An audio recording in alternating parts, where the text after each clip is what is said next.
Be really clear, we are making significant progress.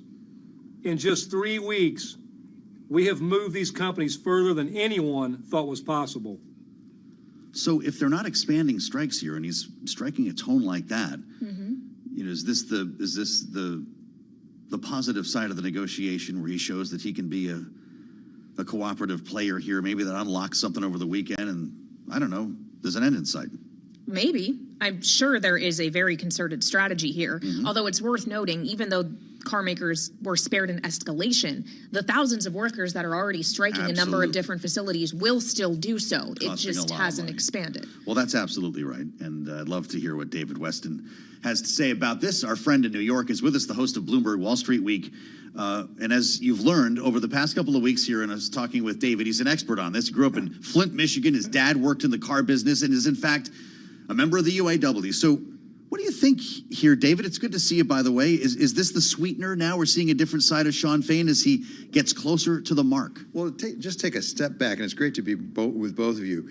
We've never seen any labor negotiations, certainly in the auto industry, like this before, where every week we get the head of the UAW to come out and give a report card to the three companies that he's going against. And it's obviously there's a carrot and there's a stick. We got more carrot this week than stick. The last 2 weeks we've gotten stick. It's a fascinating approach I've never seen. I don't think has ever happened in the auto industry before. I mean, I guess what I take away from it is it's better than sharp stick in the eye, right? It's better than the alternative.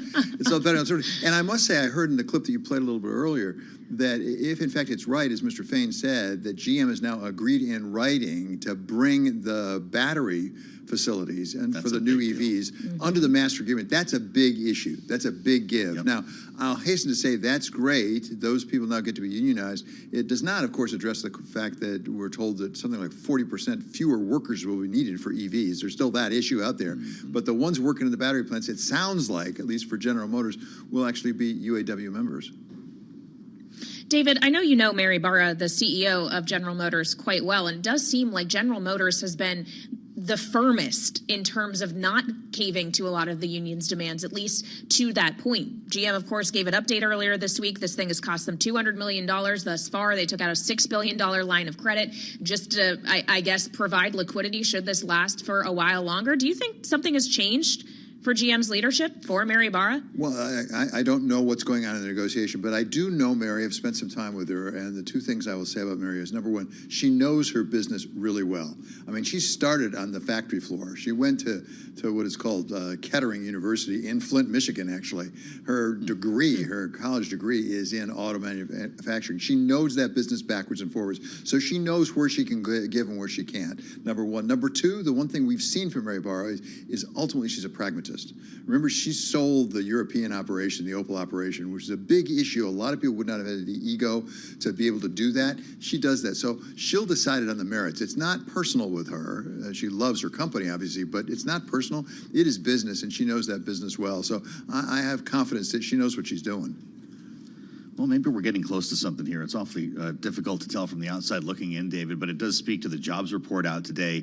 Everybody is asking the acting labor secretary about the impact that this might have. Bloomberg Economics says of a full-blown strike could mean 700,000 jobs lost, even more than that if the ancillary impact was as great as seen. But this is an interesting report today. I know that you're talking about it on Wall Street Week later on today. The president's taking a victory lap.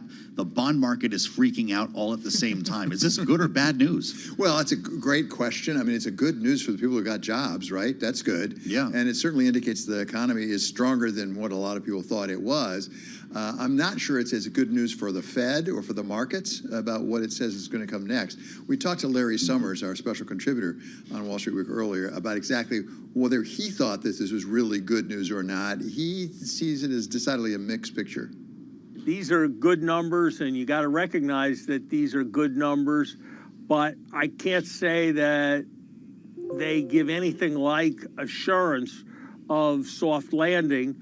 And I think the risks of hard landing are very much as real as they were. And perhaps the fact that the plane is flying even faster than we thought makes the hard landing at some point risk look a little greater. And Larry went on to explain part of what he's thinking there. Number one, he thinks it's possible that the reason we're not seeing the economy, the labor market slow down faster than we thought it would, given what's going on with rates, is because maybe the economy is different today. It's more resistant to rate increases, and that may be a challenge for the Fed. And the other thing he came back to is something right down with you in Washington, is that federal deficit. And how large it is going to be, and the need to borrow so much money. He thinks that that may actually be stoking the economy to some extent. It's a form of fiscal stimulus, actually. We keep borrowing money that we're pumping back into the economy. Yeah, and then the Treasury Department has to keep issuing debt, and that likely is what's playing into some, at least, of what we're seeing in the bond market, which has just been wild over the course of the last several weeks. I'm sure you have other people on Wall Street Week this evening, David, who might talk to you about that. Well, exactly. We've got Glenn Hubbard, the former chair of the Council of Economic Advisors under President George W. Bush. He's at Columbia Business School now, and we're going to spend a good chunk of time talking about it. What about this deficit? When does it really hurt? I mean, we hear about this all the time. They try to shut down the government. They do, they don't. And everybody always says, well, that's okay. We'll shrug it off.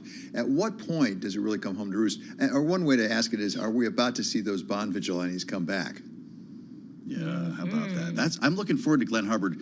David, we talked to Jason Furman, who you also know very well, earlier today, and got kind of the Democratic perspective. I'd love to know what a Republican former chair would think about this moment in time here as the White House says this was no accident. This is Bidenomics, and it's pretty hard to pull that back if things start moving in the other direction. Well, but that's we'll be the watching, issue. Of course.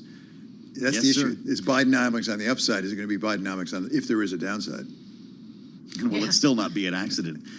David, we look forward to it. As always, Wall Street Week, 6 p.m. Wall Street time, right after Balance of Power on Bloomberg TV and radio. Many thanks, as always, to David Weston. Nobody's got this figured out. We just have to get as much information as we can from both sides and see what we can make of it, right? Yeah, absolutely. And then just, watch the calendar, because if a slowdown's coming, it's a question of when. That's the truth. Breaking news on the UAW and some final thoughts ahead with Kaylee Lyons. I'm Joe Matthew. This is Bloomberg.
company news headlines on Bloomberg Radio. From Bloomberg World Headquarters, I'm Charlie Pellet repeating our top story. The United Auto Workers is giving Ford, GM, and Stellantis a break from new walkouts this week as contract talks progress. UAW President Shawn Fain says his union is prepared to expand its strike to a GM plant in Arlington, was prepared, but reached a last-minute deal with the carmaker to include workers at a new battery joint venture in a new labor contract. There is another price cut at Tesla. The EV maker has cut the prices of its top-selling models again in the U.S., continuing its push to stoke demand and capitalize on easing supply constraints.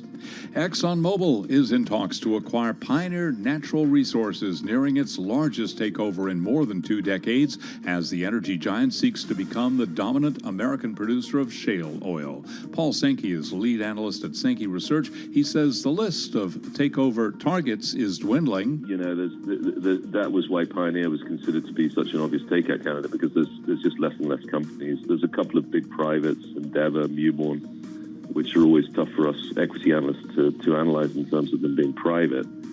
But after that, the list is kind of thin, and some of these companies, as you can see from the share price performance of Devon, recently Marathon Oil's been very weak. You have to wonder whether or not the market doesn't believe they're going to be taken out, and at that point, maybe they do big deals. So there's still stuff to be done, definitely. And those are some of our top company stories at this hour, and this is Bloomberg. You're listening to Bloomberg Sound On with Joe Matthew and Kaylee Lines on Bloomberg Radio. Today's the day, Fat Bear Week. We'll talk about it next with Kaylee. After an update on world and national news with Nancy Lyons in the Bloomberg 99.1 newsroom in Washington. Hey, Nancy. Thanks, Joe. Well, as Charlie Pellet just reported, there is no deal yet, but the United Auto Workers Union says it is making some gains in talks with the big 3 automakers. UAW President Shawn Fain provided an update during a Facebook Live event this afternoon. I wish I were here to announce a tentative agreement at one or more of these companies, but I do want to be really clear. We are making significant progress. In just 3 weeks, we have moved these companies further than anyone thought was possible. Fain says the union this week will not be adding factories to its strike because GM has made a major concession by agreeing to include all battery plants under the main union contract. Well, President Biden is celebrating today's jobs numbers that were surprisingly better than expected, showing a gain of 336,000 jobs last month. Folks who have been left behind in previous recoveries and left behind for too long. We have the highest share of working-age Americans in the workforce in 20 years. And it's no accident. It's Bidenomics. We're growing the economy from the middle out, the bottom up, not the top down. Biden also noted inflation is down 60% from last summer. More potential legal trouble could be brewing for Donald Trump. ABC News and the New York Times are both reporting the former president may have shared sensitive information regarding U.S. nuclear submarines with an Australian businessman. We get more from Bloomberg's Bill Ferries. The reporting is that the president shared information about how many nuclear missiles some U.S. submarines could handle, but also probably in terms of more sensitive information, how close U.S. nuclear subs could get to enemy submarines, including Russian submarines, without being detected. Bloomberg's Bill Ferries says the businessman Trump allegedly told about the submarines then reportedly went on to share the information with 45 other people. Global news 24 hours a day, powered by more than 2,700 journalists and analysts in over 120 countries. I'm Nancy Lyons. Now back to you, Joe and Kaylee. All right, Nancy, thank you. One of the casualties that could have come from a government shutdown, which didn't end up happening last weekend, as many thought, including us. One of the casualties would have been Fat Bear Week. Would have been a travesty. Because, they would have closed the parks, and it's the National Park Service, I believe, that runs this Fat Bear Week competition. It's basically like a reality show. For fat bears. For bears.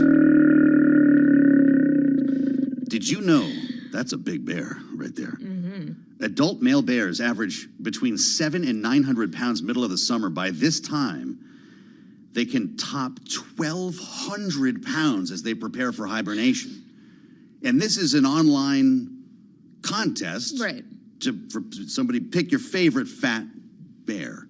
Yes. 747, I think, was the name of the bear that won last year. It was. He tipped the scales at an estimated 1,400 pounds. Wow, I encourage all of our listeners to go Google who is the fattest bear. Yeah. And you will see some pictures of some very truly impressive. Very fat bears. 435 Holly, another one, large adult female bear. The Park Service website compares to a lightly toasted marshmallow in both color and shape. I'd like to get a hug from a fat bear. 436 Holly this time of year is very fat with grizzled blonde fur. It's kind of like watching the Kennel Club dog show. Just really fat bears running around. Did you pick one? Producer Brendan writes in, if I get hugged by a fat bear, it might be my last hug. That's because he was watching Cocaine Bear. That's a totally different bear. Matt Miller was pretty up on Fat Bear Week as well. Are you in touch with him on this? Because I think he listens to the show. I think he's listening right now. It's probably only a matter of seconds before he writes in. He probably already voted for the fattest bear. I'm going to go do that now. 480 Otis apparently running hot here in the competition as he pursues one last tasty morsel before hibernation. All right, we're going to go away now. We're going to go away. I'm Joe Matthew with Kaylee Lyons. I'll meet you on Balance of Power. Indeed. That starts 5 p.m. Washington time on Bloomberg TV. That means Bloomberg Business Week starts right now.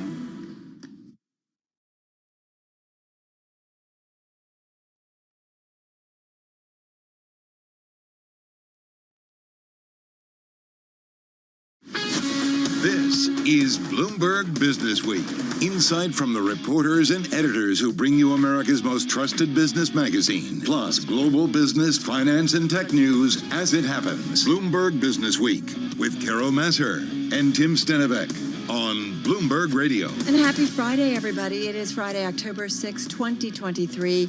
Carol Masser, along with, not Tim Stenivek, he's off today, but joining us is, of course, Bloomberg's Deputy Team Leader for U.S. Equities, Jess Minton, back with us. Always a pleasure. Well, great to have you here. We are live, of course, on Bloomberg Originals YouTube and on Bloomberg Radio. And having said that, I mean, great to have you here on a day where, once again, I certainly thought after the jobs report, the market's going to go a certain way all day today. Right. And here we are, a rally in the equity market here in the United States. And we've seen yields, yep, they did spike earlier, but they've dropped back again. Right, holy moly, looking at the U-turn that we've seen in the stock market. And we came in today with stocks on track to post 5 consecutive weeks of losses. Now that's not going to happen. Now the S&P 500 is going to be marginally higher for the week. I call it the conundrum, which we're going to talk about with our TV colleagues in just a moment. Having said that, coming up, folks, we are all over the labor market today and those higher yields. And it's not just today, but really the week that was. So much going on. And great story by our in-house team of Chris Anstey and several others, but they're getting into why that 5% bond market, why more pain is heading everybody's way. So Jess's way, my way, everybody in the control room, everybody. Also, of course, jobs. We know the jobs report came out, but we also have an executive from Manpower Group that's going to speak with us about the employment trends, especially as we get closer to the holiday period. Carol. She's seeing what employers need. She's seeing postings. So she's going to give us kind of a in-the-moment look at the job market. We did say big day for jobs. It's also a possible big oil deal that could be in the works, as Exxon said to be near a takeover of Pioneer rallying as you would expect in today's session. If this goes through, it would be Exxon's biggest deal since 1999. So it'd be a big one. Of course, Chobani's founder and CEO is going to be speaking about how running a sustainable business in today's environment. We're going to delve into that topic. Yeah, he was with me at the Sustainable Business Summit yesterday here at Bloomberg headquarters. Interesting individual, privately held company. They want to go public, and so I tried to get some details on that. And then remember when Mark Zuckerberg's motto for move fast and break things? Well, how about moving fast and fixing things? That is the title of a new book and a strategy on how leaders can solve some of the hard stuff. The book is by Frances Fry. She helped Uber solve some of its past cultural problems. So I really am curious. I feel like she's got a real-life classroom every day today, whether it's Washington, whether it's some of the court cases downtown in New York City on some of the problems facing all of us. And how you can apply it to so many different industries. Really good point. All right, we're going to get to it in just a moment. Time to head over to our TV team because Countdown to the Close starts right now. Countdown to the Close. Bloomberg's comprehensive cross-platform coverage ahead of the U.S. market close starts right now. This is the Countdown to the Close. Romaine Bostic here alongside Katie 555 Greifeld. We're joined right now by our colleagues Carol Masser, just met in today for vacationing Tim Stenovic. Carol, if you don't know, don't ask. Welcome to our audiences across all of our Bloomberg platforms, television, radio, originals, and on YouTube. As Carol Masser talks over me, I don't like when the tables are turned, Carol Masser.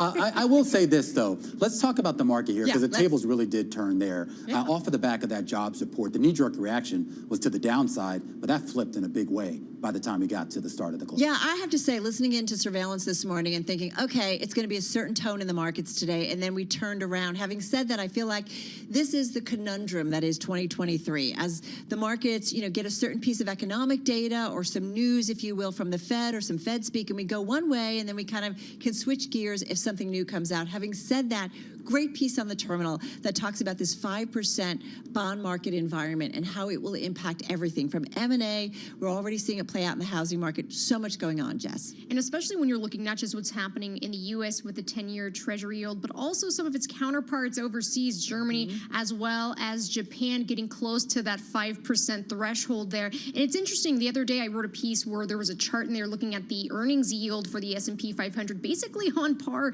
when you're looking at its counterpart there, what's happening in the bond market. And so really, basically, you can earn more money elsewhere at this point. But then you look at today's big rally, what's going on there, right?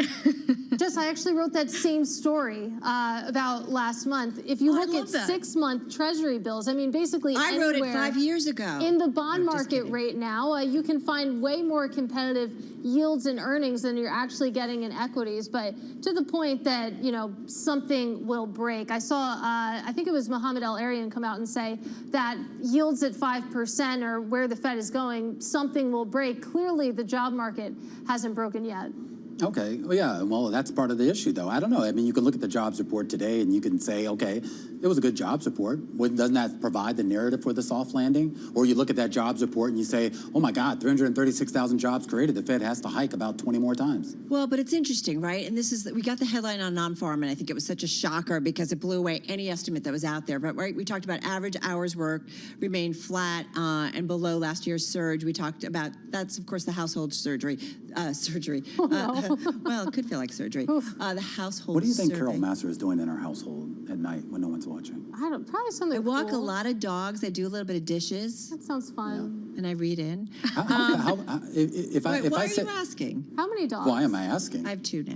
Wow. Because you are just a riddle wrapped inside a mystery, inside an enigma, and we want to know more about you, Carol. The other thing is, as speaking of enigma, that jobs report today, right? The headline saying one thing, and then as we dig deeper into the participation rate, maybe, this is why many are saying that the market has kind of turned around here. Well, also really, when you're looking at those wage pressures easing more so compared to when you're obviously seeing still that strength in the labor market there. But I wanted to point out when you're looking at the Goldman Sachs most shorted stocks, that basket, it's actually up more than 1%. And then also the non-profitable tech stocks, which have really gotten hammered in recent weeks, those were up more than 1% too today.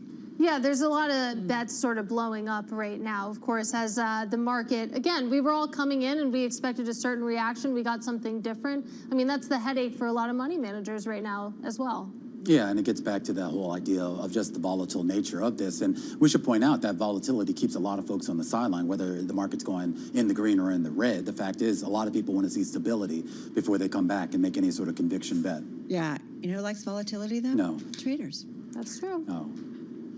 Silver lining. On that note. On that note. All right, we'll be back in less than an hour's time.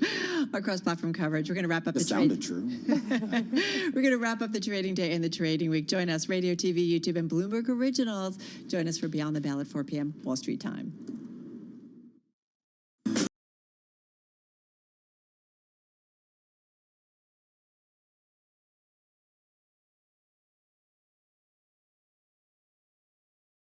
TV team here, but Jess, you take a look at some of the headlines that are among the most read on the Bloomberg. Yep, U.S. hiring surges, bolstering the case for another Fed rate hike. You've got the 5% bond market, meaning more pain is heading everyone's way. We just talked about that with Romaine and Katie. And then Treasury sliding as jobs beat makes another hike a coin toss. I feel like we keep going back and forth, right, when it comes to what's the Fed do next? Right, and whether or not we're headed for a soft landing or a hard landing, Carol. Exactly. All right, so to talk about it all, the day's trade, the week's trade, and the news, Bloomberg Intelligence Chief U.S. Interest Rate Strategist Ira Jersey on Zoom in New Jersey, and also with us, Bloomberg News Economics Editor Molly Smith. And Molly, just quickly, we talked about it a little bit with our TV colleagues. Bloomberg TV, radio, online, everywhere, the terminal have been all over today's jobs report. But what are some of the highlights and what you think the street and the Fed is paying most attention to? I mean, yeah, the headline number obviously was kind of frightening. You know, when we first saw it, it was like, wait, did I see this right? 336? You know, well above all estimates in the Bloomberg survey, and also the sizable revisions to the prior 2 months. So that was really just a bullish sign across the board, especially seeing as so many of the recent jobs reports have been the opposite. We've seen big downward revisions in prior months, and I think it was just really impressive in terms of like the broad-based nature of hiring. You know, it wasn't particularly concentrated anywhere. Seeing the unemployment rate held at the same level, and wages also not so exciting. So it was, yeah, I think just like the payrolls number was really by far and away the big story here. Ira, I wanted to bring you into this conversation because especially when we're looking at what's happening in the bond market, what do you make of this as far as the speed in which we've continued to see bond yields climb from here? Yeah, liquidity is not great, but you know, really, a lot of this was positioning. So you had a lot of people back in the summer, you know, talk about June, July, August timeframe when a lot of strategists and then real money managers were getting long duration. So they were buying 10-year notes, 30-year bonds, and those sectors in the anticipation that the Fed was going to be done. And usually, when the Fed is done hiking, the long end of the market does really well from a total return perspective. But what's happened now is that with the turn in the data the last 6 or 8 weeks, you've seen and haven't seen the slowing that I think most people had been anticipating. You have a lot of people in bad positions, and then so they wind up stopping themselves out. There were some really important technical levels that got broken last week, and as those got broken, you then had stops that got hit. So a lot of this move was part of this move was technical in the positioning piece of it, but I think a big piece is just a imagining of what the Federal Reserve is going to do. And what the Fed does next, I don't think matters very much. It's more, what is the Fed going to do next? So what is it going to do in late 2024, 2025? We've now priced out a lot of the cuts that had been priced into the market. You know, even after you still had about 60 basis points of cuts priced in after the Fed meeting last month. Now those are, you know, now people are saying, well, hey, maybe they won't actually cut interest rates. So at this point, Fed funds futures are saying no cuts next year? Oh, just about, yeah. So you know, it depends on if there's a hike or not, right? Mm-hmm. So it's one of these things. If they hike again, then yes, there's a cut priced in. If they don't hike, then there's no cut priced in, right? But basically, you're talking about interest rates not doing very much in the very front end of the curve over the next 15 months or so, and because of that, the whole yield curve has had to reprice. So you have, you know, 5-year notes need to be closer to 5%, and so do 10-year notes, just because. If you average out what the policy rate is going to be over the next 10 years, that's come up quite a bit.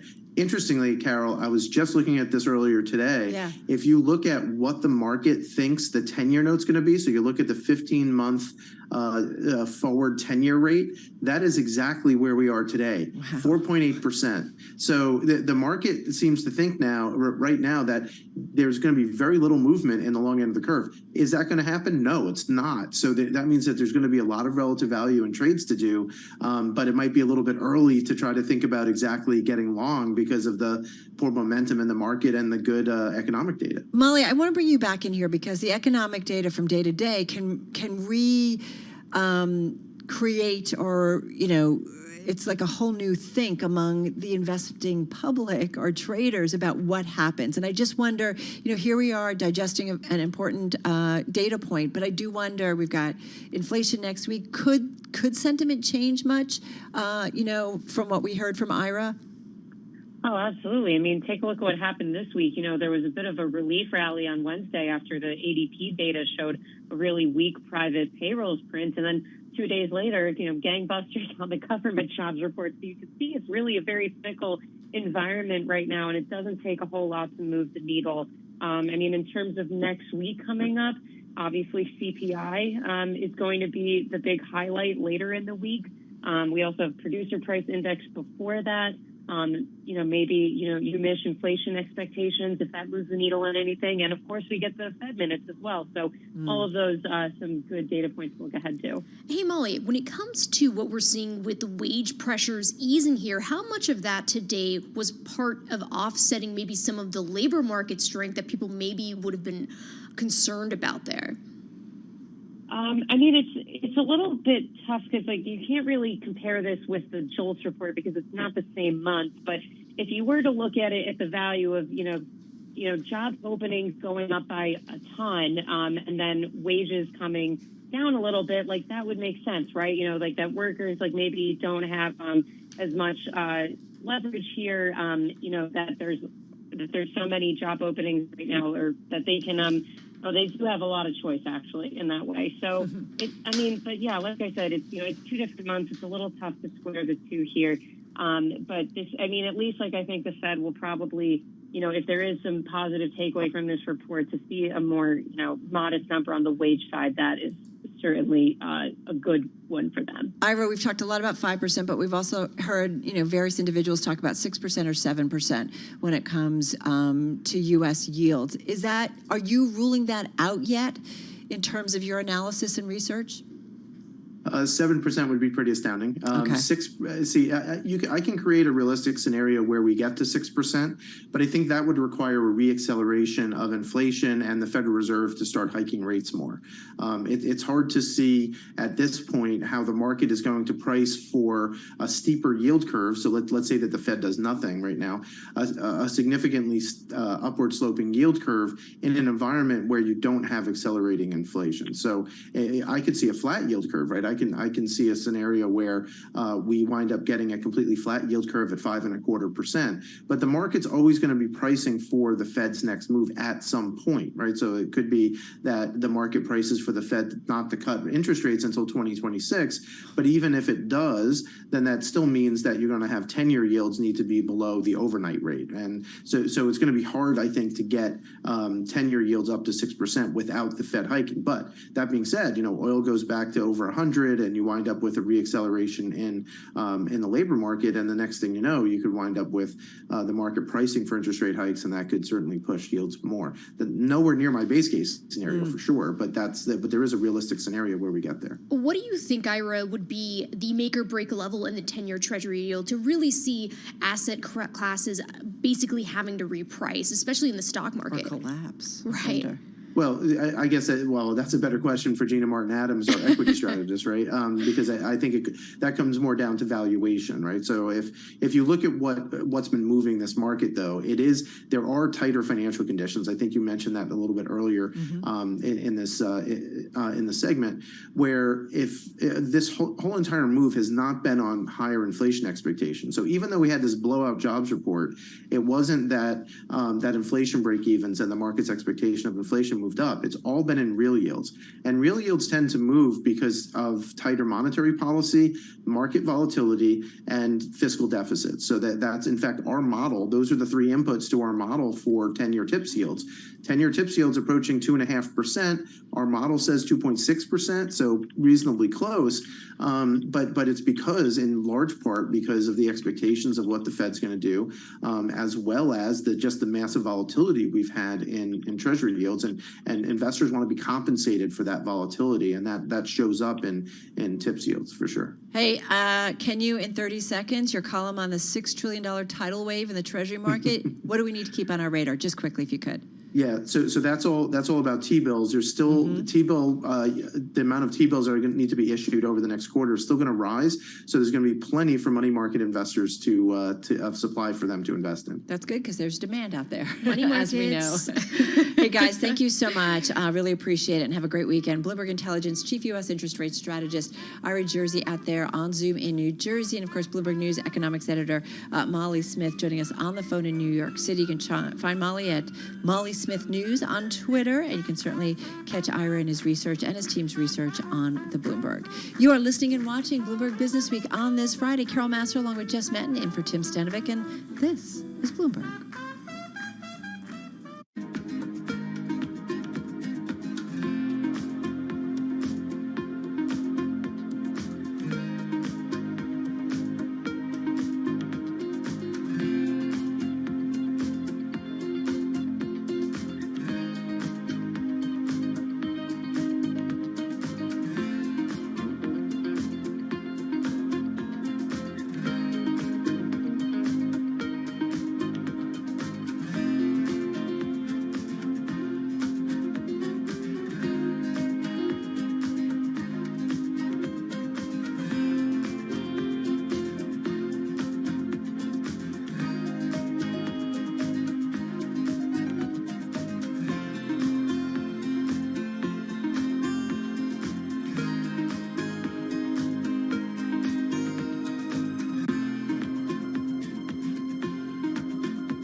Markets, headlines, and breaking news 24 hours a day at Bloomberg.com, on Bloomberg Television, and the Bloomberg Business app. This is a Bloomberg Business Flash.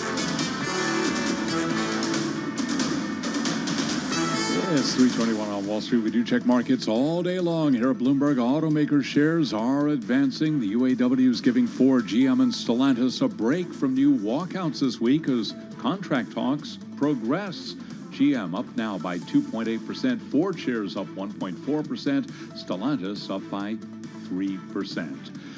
Dow, the S&P, and NASDAQ are all advancing today. The S&P managed to erase its weekly losses with a 1.5% advance after this morning's jobs report. Right now, we have got the S&P 500 index up 57 points, up 1.4%. The Dow is up 363 points, up 1.1%. NASDAQ up 228 points, up by 1.7%. 10-year yield 4.77%, with the 2-year that's yielding 5.07%. Spot gold up 0.6%, $18.30 the ounce, and West Texas Intermediate crude up 0.8%, now $82.93 a barrel on WTI.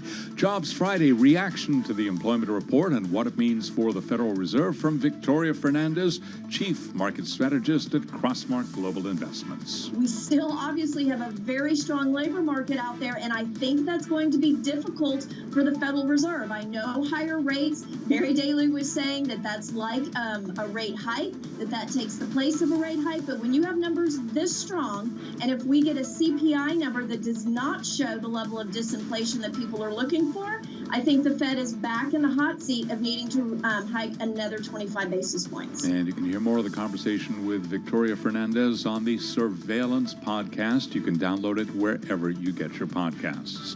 ExxonMobil is in talks to acquire Pioneer Natural Resources, nearing its largest takeover, $60 billion in more than 2 decades, as the energy giant seeks to become the dominant American producer of shale oil. Shares of ExxonMobil, they are down now by 1.3%. Pioneer Natural, it is up by 10.6%. Recapping, stocks are higher with the S&P up 58, a gain of 1.4%.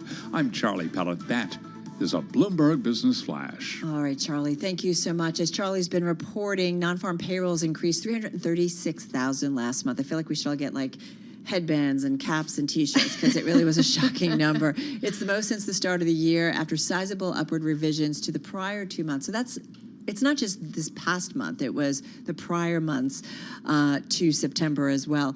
A Bureau of Labor Statistics report, of course, coming out with all of this earlier today. The unemployment rate, by the way, holding at 3.8%, wages rising at a modest pace, and maybe that was some of what calmed folks down. So let's get to it. Back with us on a jobs day, Becky Frakowitz. She's Chief Commercial Officer and President, North America at Manpower Group, on Zoom from Durham, North Carolina. Becky, it is good to have you here with Jess and myself. So it was quite a strong report, kind of a shocker when it first crossed. Was it a surprise to you?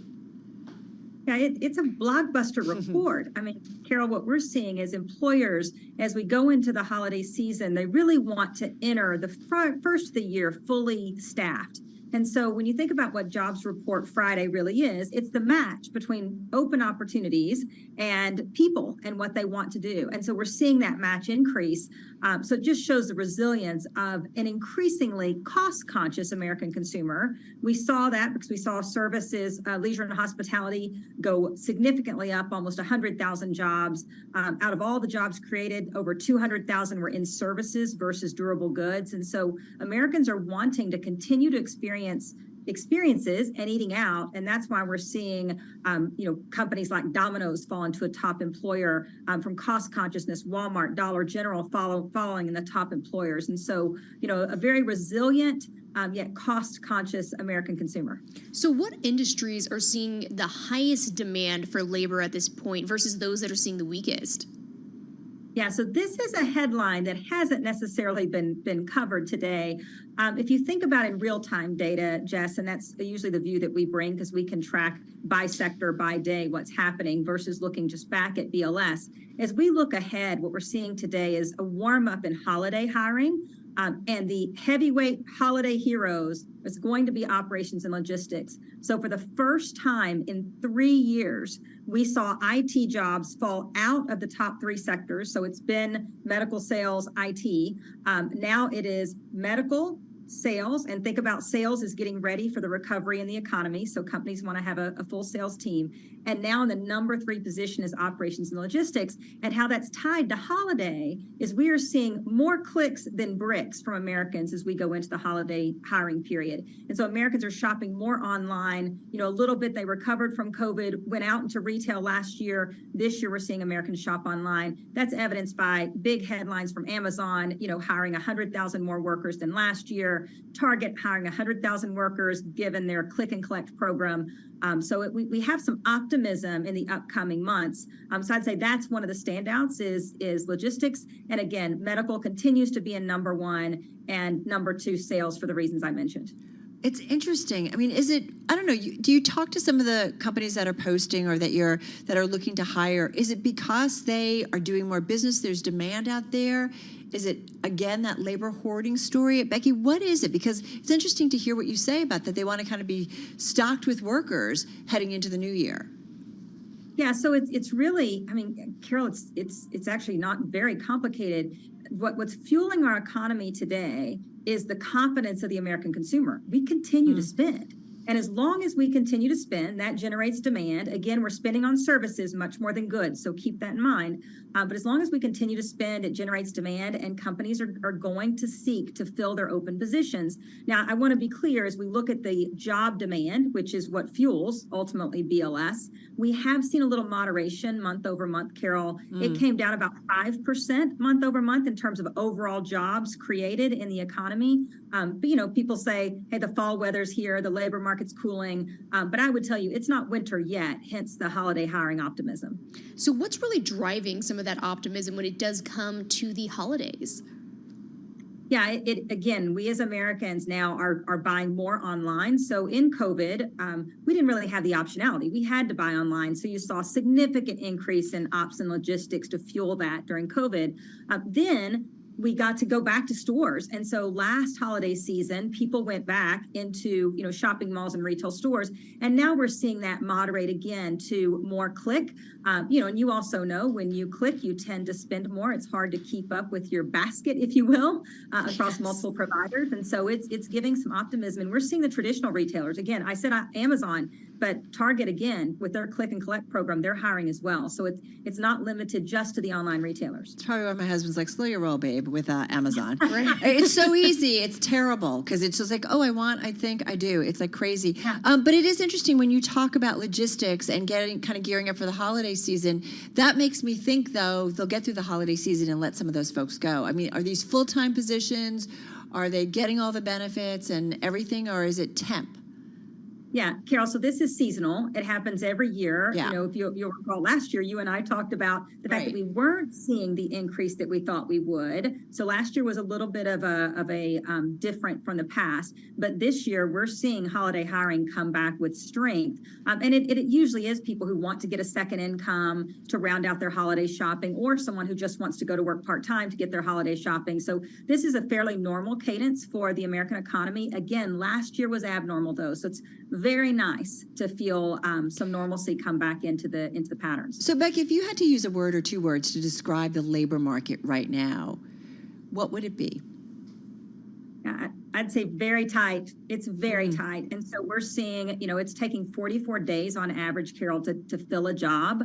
That's very long. That's why employers get anxious, because by the time I get somebody through the process, if I can't speed that up, they may make another choice. And so, you know, when you said labor hoarding, it's different than it was where I'm scared I can't hire people, but the time to hire is taking so long, and it's causing employees to possibly have other options. And so that it's still a very tight labor market. You saw unemployment not move. Oh, and one highlight that I want to point out that is a little bit concerning is we did see for the first time in a long time, female participation drop. Only 0.2 of a point. It's not alarming, but it's the first time, and it's very concerning. And if you think about ops and logistics roles, they're overrepresented by men, and we cannot have another she session on our hands. And so I really want to watch that. I'll be watching that closely. Hopefully the retail in-store, as that comes back a bit, offset some of that. But that's a little bit concerning. I don't like to see that number. Any indication as to why we are seeing that?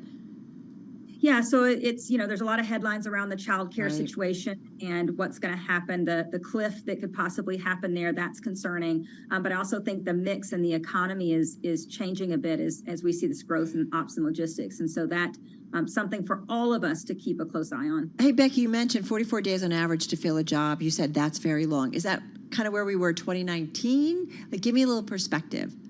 Yeah, so no, it's taking much longer now to fill a job. It is. So it it's is above fairly- what it was back in 2019, just before the pandemic shut down? Yeah, because the labor market's tighter, Carol. So it's above what it was in 2019. And again, it's flattened. We had seen it increasing, which is definitely not a good thing. Now it's kind of flattened. So I'm hoping there's stabilization there, and that we'll see that come back down. Interesting. Like we keep hearing it. We talked with a CEO over at Omni Hotels. You can check it out on our podcast feed, but he talked about strength in the labor market, but he said it wasn't as bad as it was kind of coming out of the pandemic, but nonetheless, also seeing some strength there. Hey, Becky, great color on the U.S. jobs picture, so appreciate it. She's Chief Commercial Officer, President North America at Manpower Group, joining us on Zoom from Durham, North Carolina. And this, I feel like jobs data, strong, good, shows the economy. If you have a job, right, you're going to spend, you're going to go places, you would just travel. Exactly. But does it, continue to provide a predicament a little bit for the Fed? Right. But hey, we are seeing some of those wage pressures ease. Yeah, interesting. All right, so something for us to continue to mull over. Hey, listen, let's get an update on world and national news. Off to D.C. we go, and our own Nancy Lyons. Take it away, Nance. Thanks, Carol. The United Auto Workers Union will not be expanding its strike this week thanks to new concessions from GM. UAW President Sean Fain briefed his rank and file this afternoon. GM has now agreed in writing to place their electric battery manufacturing under our National Master Agreement. Fain says while no deal has been reached with the big three automakers, he did report major progress on the issues. President Biden is taking a victory lap after the September jobs report smashed expectations. Bloomberg's Steve Rappaport has the story. President Biden says the 336,000 jobs added last month brings the total to nearly 14 million since he took office. We're creating good jobs in communities all across the country, including in places that have been left behind for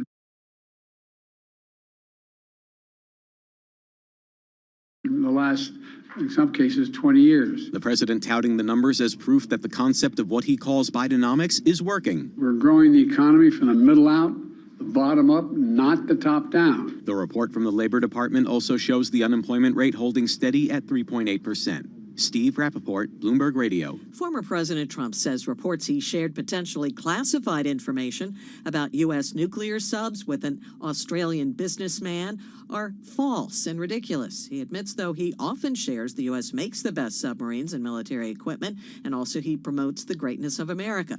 Bloomberg Government Congress reporter Zach Cohen has more on the billionaire who's at the center of these reports, Anthony Pratt. He's the chairman of both Visey and Pratt Industries, which are two really massive paper and packaging companies. He's Australian. He splits his time typically between Melbourne and New York, although he's also a member, obviously, of Mar-a-Lago, which is part of the reason why he had this conversation. Again, Bloomberg's Zach Cohen. Global news 24 hours a day, powered by more than 2,700 journalists.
markets, headlines, and breaking news 24 hours a day at Bloomberg.com, on Bloomberg Television, and the Bloomberg Business app. This is a Bloomberg Business Flash. It's 3:40 on Wall Street. We do check markets all day long here at Bloomberg. Jobs Friday. Automakers rally. Stocks holding at session highs. Lots of moving parts to today's trading. We head over to the first word breaking news desk for today's afternoon call. Here he is, Bill Maloney. And good afternoon, Charlie. After a weak start due to the hot jobs data, stocks with an aggressive bid off the lows. Dow's currently up 390 points, was down 272. S&Ps are higher by 64, and NASDAQ climbs by 1.9%. The U.S. 10-year yield at 4.78%. Gold is higher by 10. Oil is climbing, and Bitcoin is higher by 1.7%. Among the main 11 S&P sectors, all were trading in the green, led by tech and telecom. And leaders to the upside in the Dow, Salesforce and Disney, while Walgreens and McDonald's led to the downside. In other news, Fain says the UAW is making significant progress, but no deals yet. And wrapping things up, NVIDIA gained 2% and is trading back above the 50-day moving average. Live from the first breaking news desk, I'm Bill Maloney. Charlie? Breaking news over your Bloomberg. Type squawk on your Bloomberg terminal. I'm Charlie Pelleton. That is a Bloomberg Business Flash. I'm driving in my car. I turn on the radio. How about you let me drive? Oh, no. Who's gonna drive you home? Honey, please, I'll do the driving. Drive on. Excuse me, I want to drive. It's the question that drives us.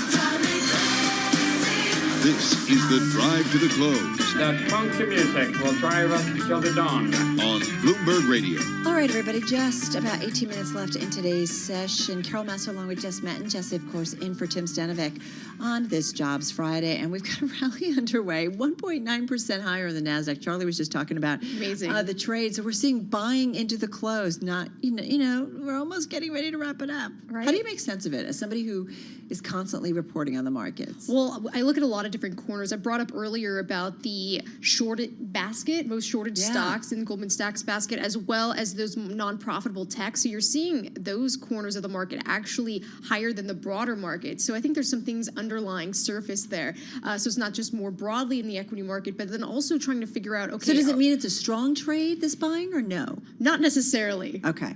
So let's see what Alan Zafran has to say about it. Let's see if he's been doing some buying or telling others to do some. He's founding partner and co-CEO at IEQ Capital. He's on Zoom from Foster City, California. Hey, Alan, always good to get some time with you. How are you?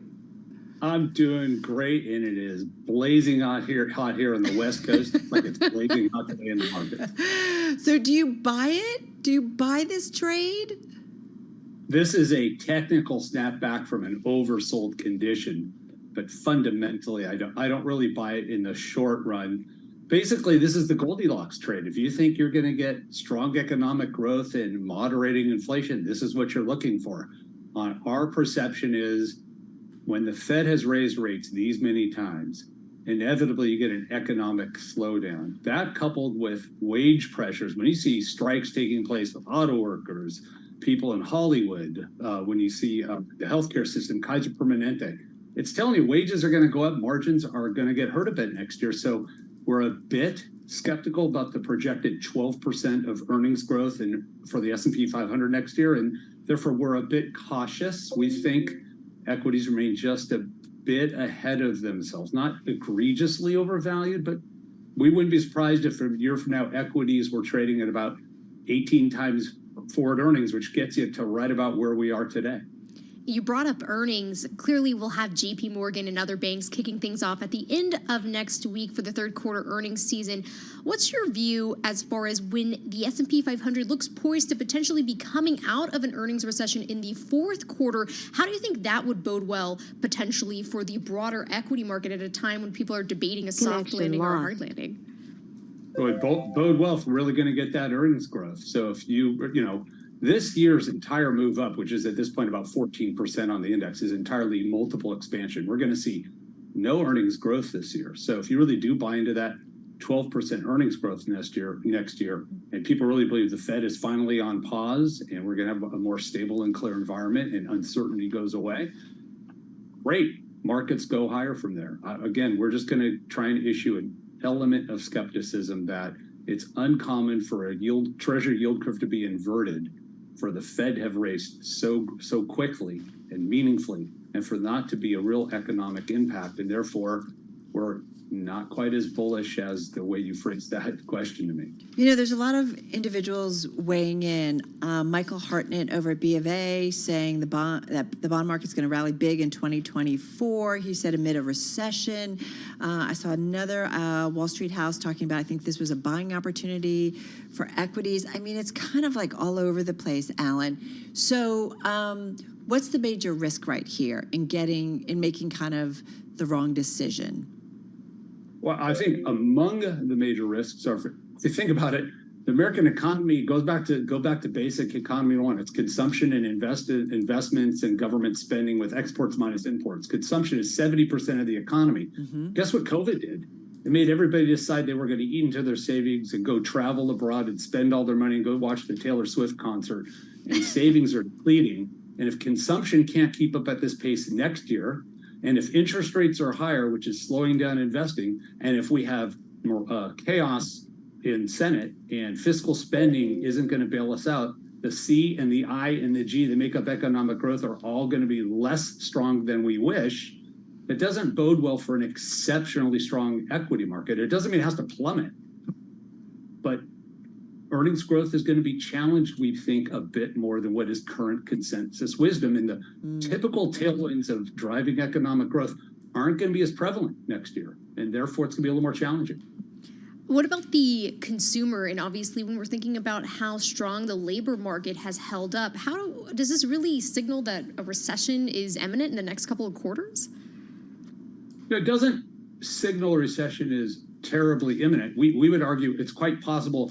We've already been in this kind of bizarre, slowing, rolling recession, hitting different sectors at different points. And you remember all the tech layoffs that were happening much earlier, particularly here on the West Coast. But what it does bode is when wage pressures go up meaningfully, companies' margins begin to get crimped, coupled with higher borrowing costs. Their propensity to invest in their businesses gets hurt a bit. And it's hard to push on all those price increases back to the consumers.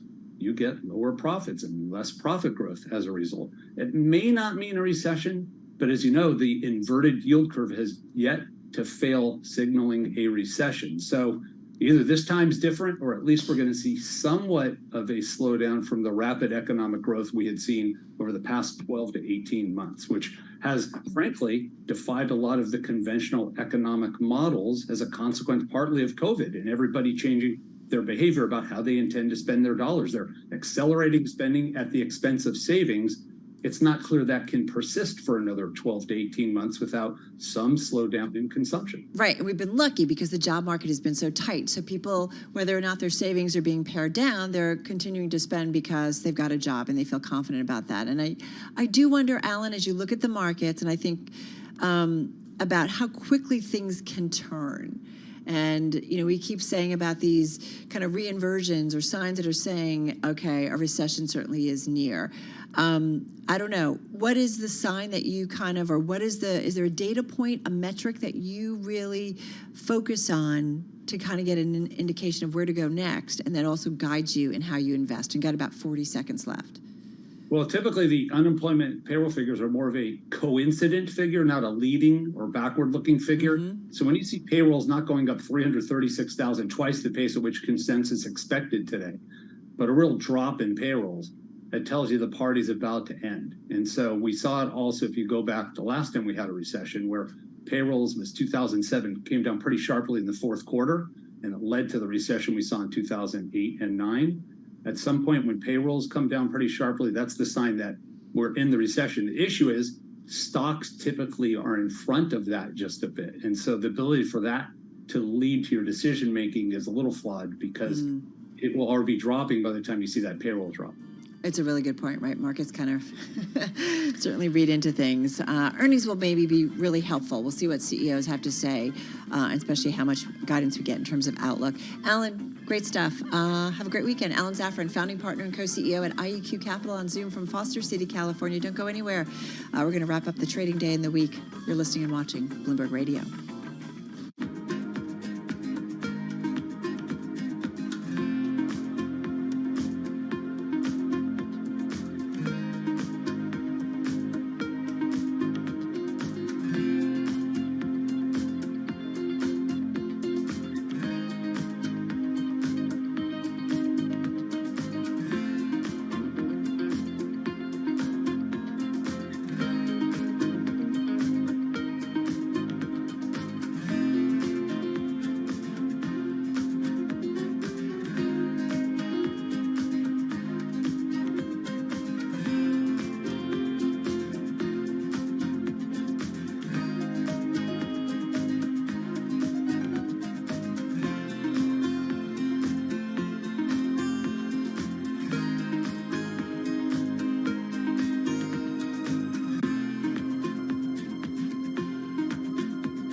Your company news headlines on Bloomberg Radio. From Bloomberg World headquarters, I'm Charlie Pellet. Sources tell Bloomberg IAG is in discussions with Airbus and Boeing for a potential wide-body aircraft order. This, according again to people familiar with the matter, as the European airline group looks to modernize its long-haul fleet. As part of the talks, IAG is seeking to replace older 777s at its British Airways unit. The group could order 20 or more aircraft, according to one of the sources. Shares right now of International Consolidated Air, that's IAG, up by 1.9%. ADRs of Airbus, they're up by 1.1%. Boeing shares up by 0.5%. Taiwan Semiconductor Manufacturing Company's third quarter sales slid less than projected, coming in at about $17 billion. And with more, here's Bloomberg's Steve Rappaport. Charlie, demand from artificial intelligence players helped offset sagging smartphone and laptop chip sales. TSMC is the main chip maker to Apple and NVIDIA. Data centers driving AI are boosting demand for some of TSMC's biggest clients. The preliminary sales numbers from TSMC come as investors look for signs that climbing orders for AI chips are overcoming supply constraints and translating into sales and may alleviate concerns about a prolonged sector-wide slump. Charlie? And that's Steve Rappaport reporting Taiwan Semi up now by 2.7%. ExxonMobil is in talks to acquire Pioneer Natural Resources. The deal could be worth as much as $60 billion. ExxonMobil down 1.8%, Pioneer up 10.4%. Those are our top company stories, and this is Bloomberg.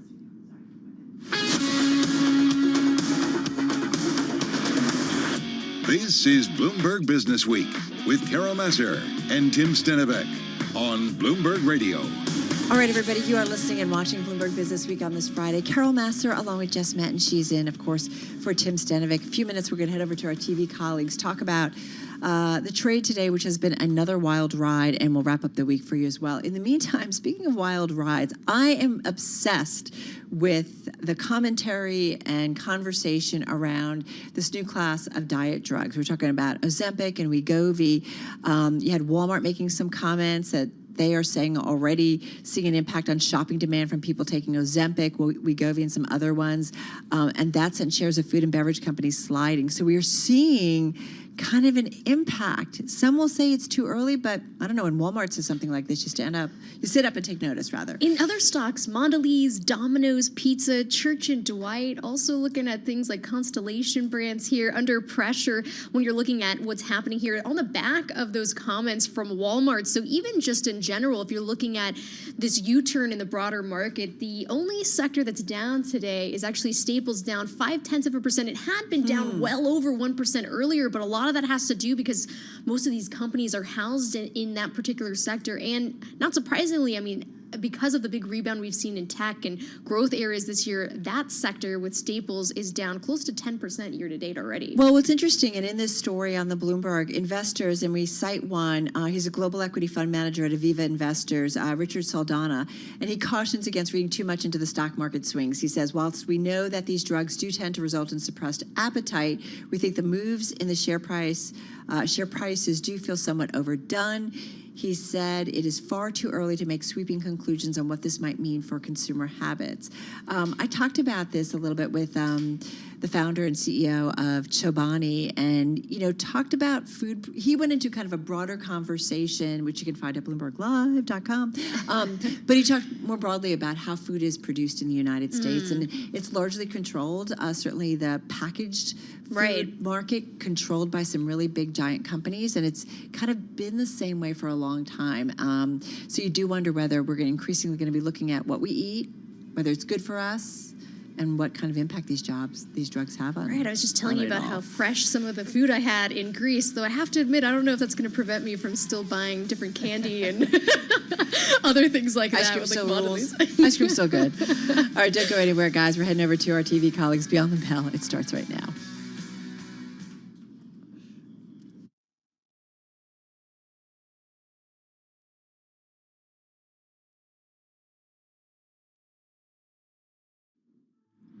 Beyond the Bell, Bloomberg's comprehensive cross-platform coverage of the U.S. market close starts right now. And right now, we are 2 minutes away from the end of the trading day. Romaine Bostic alongside Scarlett Fu. We're counting you down to the closing bell, and here to help take us beyond the bell. It's a global simulcast with our friends Carol Masser and Jess Metton. Welcome to our audiences across all of our Bloomberg platforms. Carol Masser, interesting day here in the markets. I think we started this morning here looking like we were headed for a pretty big sell-off, and instead, at least for the S&P 500, we're setting up for the best day since late August. Like, how do you make sense of this trade today? And I'm looking at 1.6% higher on the NASDAQ, but I'm also looking at the S&P, Jess, and we're talking about broad-based buying today. Also, when we came into today, the S&P 500 was on track for 5 consecutive weeks of losses, which would have been the longest since May of 2022. But if you look at it now, the S&P 500 is actually up for the week going into the closing bell today. Yeah, of course, we were talking about yields and how they're really driving most of the action. The bond sell-off is still intact. It's come off a little bit, but it's very much still intact. Given that it's an up day in equities and this big turnaround, we're seeing volume about 7% above the 5-day average. Yeah, absolutely. And look, I think it was interesting, too. You sort of think, okay, what are people buying, right? We know some of the big cap tech stocks are being bought hard today here, and there is sort of a broad-based nature to this, but there are also still some laggards, particularly when it comes to the cyclical space, particularly when it comes to a lot of consumer and retail stocks as well. well. Yeah, and you don't want to be caught in the Wegovy or Ozempic conversations because, man, that really weighs on a lot of names people thinking Have about. you tried this Wegovy yet? or Ozempic or whatever? No, but I know people who have, and it really does dramatically cut down the food you eat, and it really reduces your appetite. I don't know if I like the sound of that. I do like the sound of the bells here because it means we're getting closer to the weekend here. And what we're shaping up to be a really, really awful week for the markets, looking a little bit better here on this Friday afternoon. We should point out the Dow Jones Industrial Average is higher by more than 200, almost 300 points on the day. That's about a gain of about 0.9% on the day. Now, we should point out it's still lower on the week, not enough to erase the losses that we saw from the previous days. The S&P 500 did erase its losses from the previous days, higher by 1.2%. And that's good enough for a weekly gain of about 0.5% or so. Similar story for the NASDAQ Composite and the NASDAQ 100, up about 1.6%, which is roughly what it's up on a weekly basis as well. And the Russell 2000 did get in on the action today, up about 0.8%. But remember, it was the big laggard earlier in the week, and those losses still sticking down 2% on a weekly basis. Do I have this right? Maybe not. I'm looking at the S&P 500 for the week overall. Do you want to guess what the best performing stock in the S&P 500? Isn't it like Market Access or Ever Life Sciences or something? Yes, How do you know it's a that? fixed income. I looked that up earlier, actually. Yeah, it's a fixed income electronic trading platform. It's not a name we talk about a lot. Because, I mean... I'm just saying. No, but I was just going to make the point here about the bond volatility and all the interest right now in that space. I mean, we had a lot of folks on TV, including Hamilton Reiner and a few other folks who really just talking this. There's a lot of appetite for this right now. It's just fascinating, right? Yeah. Just, I feel like, in terms of the outperformers, Scarlett, from week to week. Yeah, and notably, CME Group is the third best performer, up 5.9%, going back to that idea of trading being a big driver here for some of these individual stocks. Edwards Life Sciences kind of shoehorned in the middle there. Okay, let's take a look at the industry group performances, because if you looked at this at about 10 a.m. today or even 11 a.m., it was flipped. There were so many more group decliners than advancers, but right now you've got big tech leading the way, software and services, media entertainment, and chip-related companies, each gaining at least 2%. Pretty sizable moves there. And then on the flip side, when you look at the laggards, they're all defensive type companies, telecom services, right? Big, heavy dividends, or typically they have richer dividends. Food and staple companies and consumer services, food, beverage, and tobacco also in the red. All right, that's a great big picture. A lot of green there on the screen. So I had a lot of choices in terms of some of the gainers today. But as Scarlett mentioned, if I'd done it earlier in the day, it would have been a very different story. Hey, let's get to Pioneer Natural Resources, finishing just off its highs of the day, up about 10.4%. We know this story. This is the #1 gainer in the S&P 500. ExxonMobil said to be in talks to acquire this company. This is according to Person Familiar. It would be its largest takeover in more than 2 decades. So basically, ExxonMobil really looking to become a dominant player, a U.S. producer specifically when it comes to shale. So Pioneer Natural as the target, no surprise to see it really up on the day. Want to mention the automakers today because GM, Ford, Stellantis, all gaining in today's session.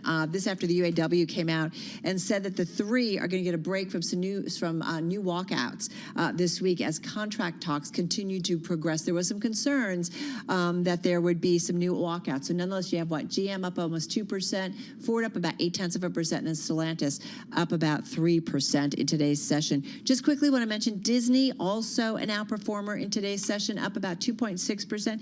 It's not been a good year for Disney. It's down about 3-4% so far this year. But 2 analysts coming out making the case to take advantage of a drop that recently took the company to its lowest level in years. Seaport Global Securities starting coverage on the name, buy rating, $93 price target. We see Disney just finishing the day just about $83 for the Friday trade. And this one is for you, Romaine. What's that? Crocs. Crocs. They're up today? Crocs? You like Crocs? What happened with Crocs? Rallying a little bit Why? today. They unveiled a cowboy boot. What? Yeah. Made out of the same material? Whoa. Quiet, everyone. Quiet. Look at it. Wait, for those is this real? Yeah. No joke. Shiny croc embossed texture. You can see Western embossed stitching. It launches on October 23rd, so everybody get ready. It's But a round toe. Well, I guess about it'll work. And a spur. $120. Which probably will get you flagged by TSA. $120. Spinning spur. I'm sorry for you guys on radio. You can't see it. We try to describe it, but Yeah. I think it would. It's what? interesting. I guess when I go to the next leg of the Eras tour, I'll have something to wear. I don't know. You're Yeah. really dashing in how you dress, your Yeah. flowers. You know. I'm not sure how. ears. I got to think digest this a little bit. Jess, can you give us the decliners why I mold this? I thought you were going to ask because I'm from Texas whether or not I'd wear them or not. Would you wear them from Texas? Oh, yeah, that's I think I may pass. I think I may pass Wow, on this the one. Texas, the You know who Texas we should woman is ask? bad. Joe Weisenthal. He's a Yeah. Texan. He wears cowboy boots all the time. I want to find out if Joe would wear these Crocs boots. Joe, call us. Let us know.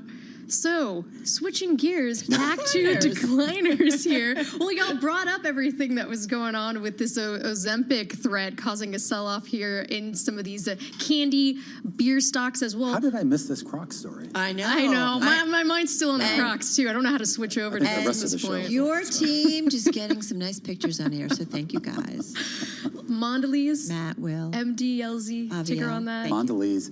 Down 2.6% today. I mean, it was already, not surprisingly, worst day since yesterday, but this stock's already been under pressure this year.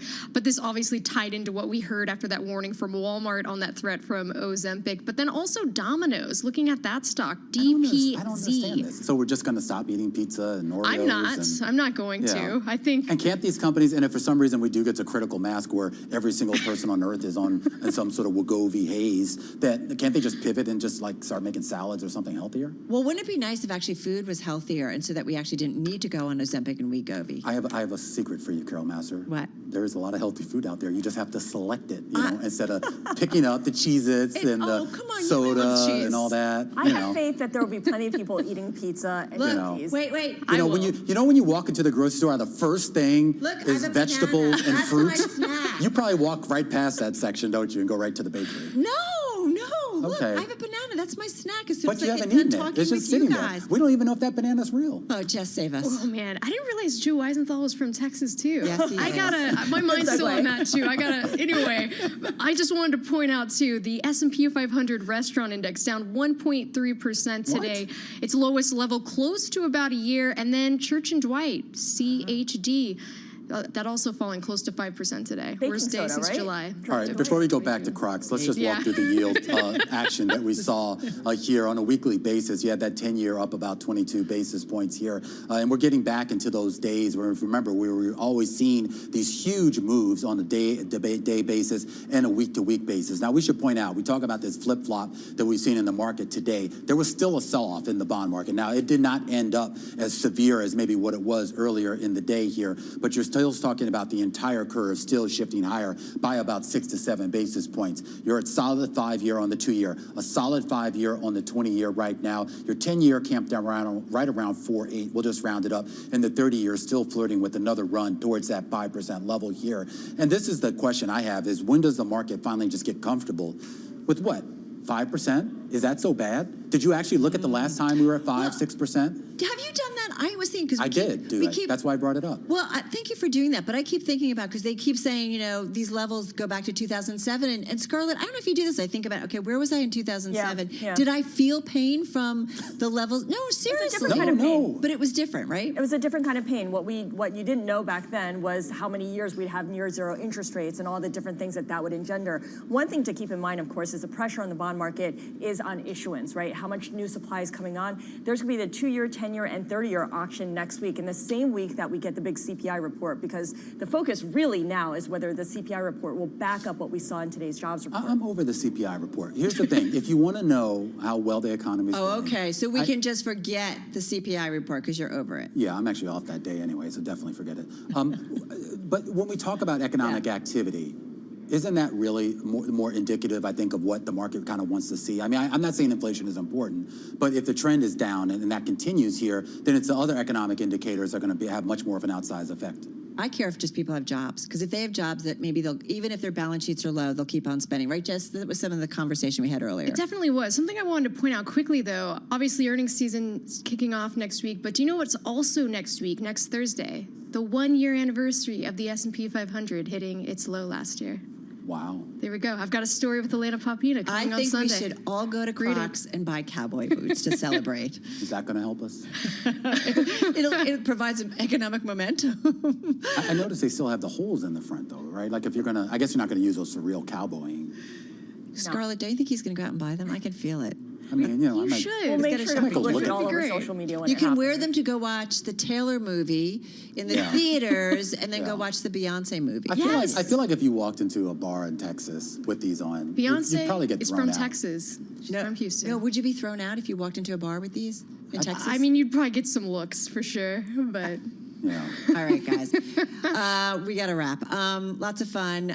Great way to wrap up, certainly, the day and the week. Have a good weekend. Romain's going to come back with Croc cowboy boots. I know it. All right, guys. Have a good weekend. We will see you again, our cross-platform radio, TV, YouTube, and Bloomberg Originals. We'll see you on Monday.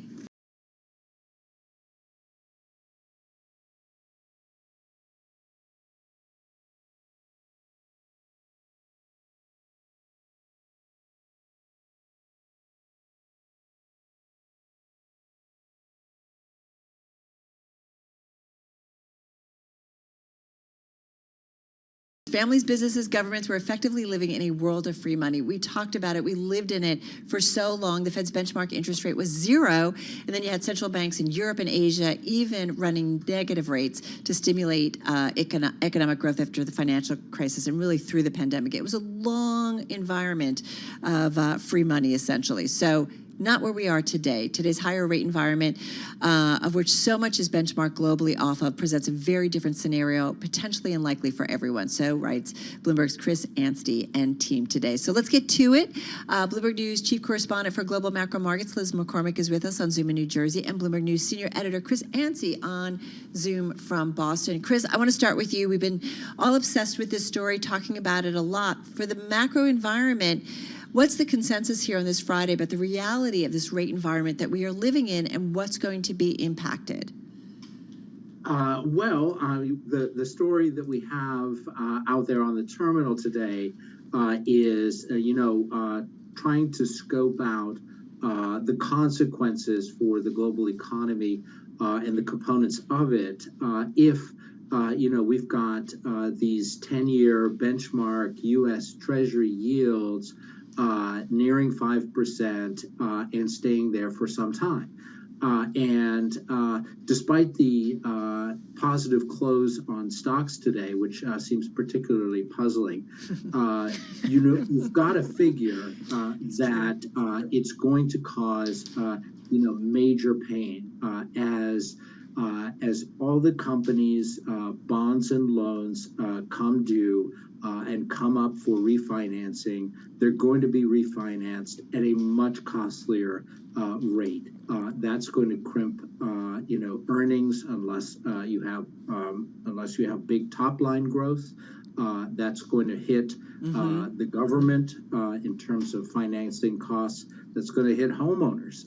It's going to make it much more costly to take out mortgages with mortgage rates. Last time we checked, 7.5% up and plus. Liz, I want to bring you into this conversation. Talk to us about the significance when you are looking at a number of points in the bond market that are punching through this 5% level, whether it's the 30-year, also the 10-year getting closer to that, when we're thinking about how this compares looking back to the global financial crisis leading up to that in 2007. Right, and like Scarlett was saying in your earlier spot, it was like a different world, We were coming off a crisis, then rates were going up, and then quickly, things took a turn and they didn't stay there. Like Chris is talking about, the real pain here is that this, across the curve, nearly 5% on every maturity, and the odds that the Fed is not, which they keep indicating, they're not looking and don't expect to be cutting rates anytime soon and may do some more hiking.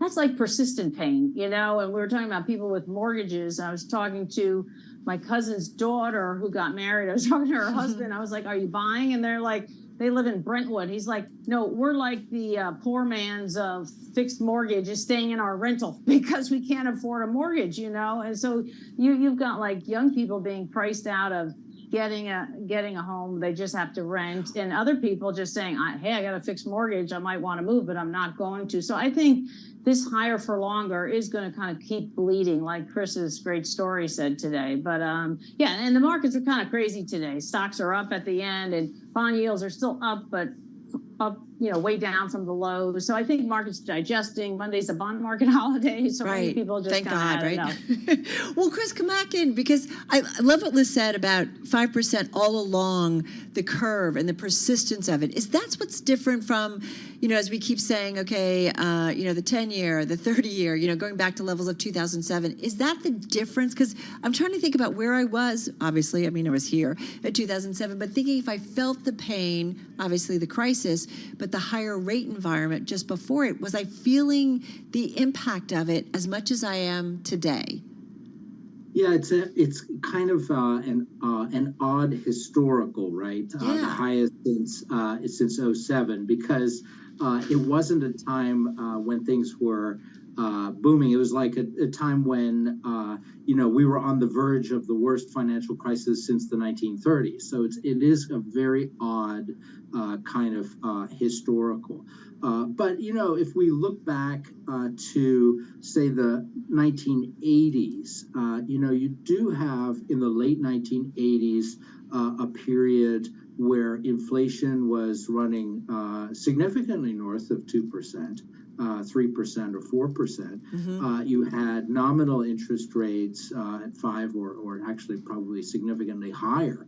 In fact, looking back, I remember in 1995, the buzz was 5 and 5 in 95, which was 5,000 on the Dow, it must have been, and 5% on the probably still the 30-year long bond back then, and that was a good result. So we have had times of higher than 5% interest rates, and the economy was healthy. But I think the difference is you were coming in the late 1980s from an even higher interest rate regime, and it was coming down. Here we're going from 0 to 5, and again you've got the refinancing thing, and that's what you've got to figure is going to bite increasingly in coming months and quarters. Just got about a minute left here, Liz. Come on back in. After another kind of wild week in terms of U.S. Treasuries, what's kind of front and center for you next week? Yeah, well, I know Romain said he's over it, but definitely CPI a focus, because there's a lot of people who say, hey, we're not calling for a Fed hike, but this hot jobs data means if CPI is hot, then maybe they're that one more hike this year is going to happen. So the bond market, which I know we're going to wrap quick, but it's doing a lot of re-steepening. So we've seen some of that inversion really sucked out in a lot of it in the last week. So what is the yield curve telling us? Does that mean a recession? Because that's what everybody keeps saying, that you see that re-inversion and then it leads to recession.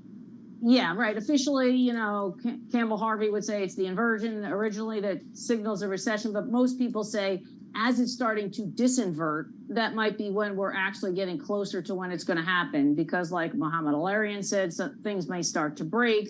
So I think there's a X equals Y equals Z that's going to kind of gin up maybe this recession, what do they say, the most predicted one that hasn't happened yet, but that may actually be closer to happening. All right, good stuff. Guys, thank you so much. Really appreciate it. Bloomberg News Chief Correspondent for Global Macro Markets, Liz McCormick, and of course, Bloomberg News Senior Editor Chris Anstey joining us there. Do be sure to check out Chris's story on the Bloomberg, and always read Liz.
markets, headlines, and breaking news 24 hours a day at Bloomberg.com, on Bloomberg Television, and the Bloomberg Business app. This is a Bloomberg Business Flash.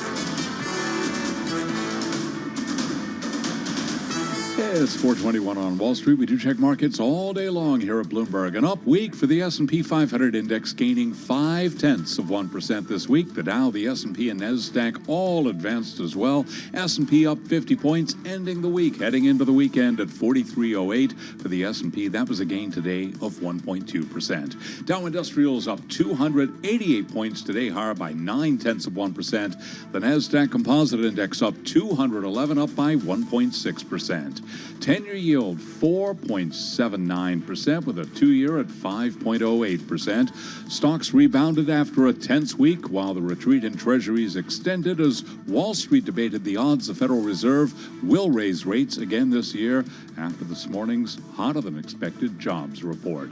Spot gold up $9 the ounce, up by about 0.5% to $18.29 the ounce, while West Texas Intermediate crude oil was up 0.6%, $82.79 a barrel. ExxonMobil lower today by 1.7%. Pioneer Natural Resources up 10.5%. Exxon in talks to acquire Pioneer Natural in a deal that would mark the biggest expansion yet among oil supermajors to solidify their hold on the Permian Basin, which is the Western Hemisphere's most prolific oil field. Recapping 10-year yield 4.79%.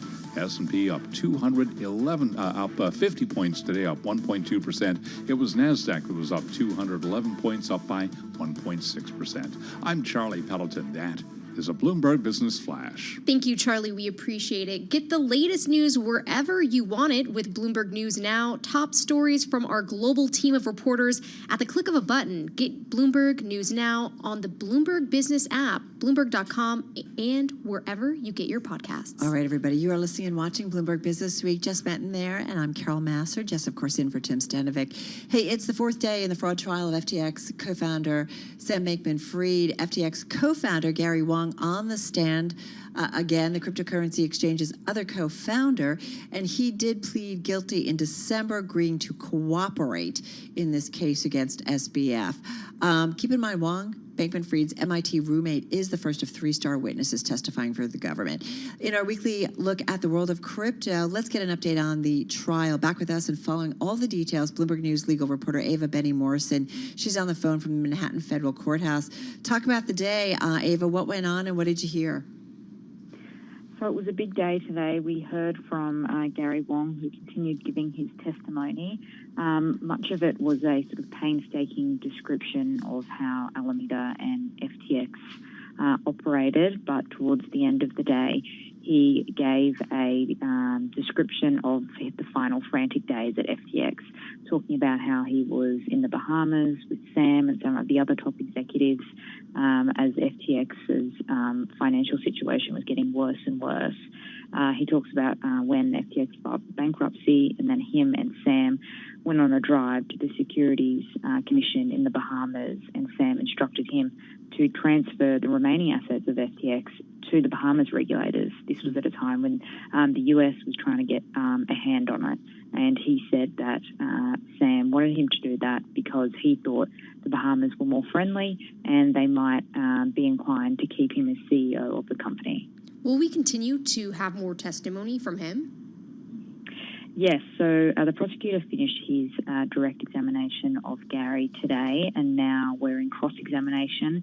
We only got to hear a little bit of what Sam's lawyer had to say. He was sort of questioning Gary on whether changing the FTX code really gave Alameda special privileges, or if it was just to bolster their role as a market maker on FTX. Gary's cross-examination will continue into next week, and then we're expecting to hear from Caroline Ellison, who was the CEO of Alameda Research. Feels damaging so far, everything you've been hearing and listening to? It's been pretty compelling. We've been wanting to hear from these cooperating witnesses ever since we heard they pleaded guilty and admitted to committing a fraud with Sam Bankman-Fried. They have a very rare and valuable insight into what was going on inside the company and inside that inner circle, Sam's inner circle. So it's been very interesting, to say the least. Sam's in the room, right? I assume. What can we, any insight or anything about, as people are testifying, what he's doing?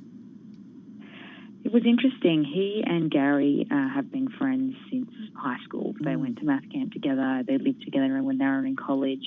Despite that history, there was no acknowledgement when Gary walked in the court on Thursday and today. They didn't look at each other. And Sam has just been sort of staring straight ahead when he's been giving evidence or talking to his lawyers and taking notes on a laptop as well. What's the timetable for this trial, and as far as when there could be a verdict reached? We're expecting the trial to last for up to 6 weeks. So a verdict could be a while away yet. And we're getting through a couple of the key witnesses this week and next week.